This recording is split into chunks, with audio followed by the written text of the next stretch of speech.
Magandang umaga, Panginoon ko. Salamat po sa pagbibigay mo sa akin ng kapayapaan at biyaya. Panginoon, naway samahan mo po akong lumakad. Gabayan ako sa lahat ng katotohanan at bigyan mo po ako ng lakas sa aking kahinaan, pag-asa sa aking pagkabigo at kagalakan sa aking pasakit. Ano man ang mangyari sa buhay, mangyaring hayaan akong maunawaan ang iyong mga intensyon sa likod nito.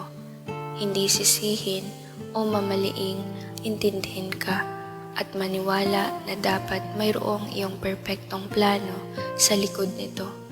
Ngayong araw, nais kong hanapin ang iyong mukha sa aking buhay at magsalita at kumilos ayon sa iyong kalooban upang luwalhatiin ang iyong pangalan. Idinadalangin ko ito sa pangalan ng Panginoong Hesus. Amen.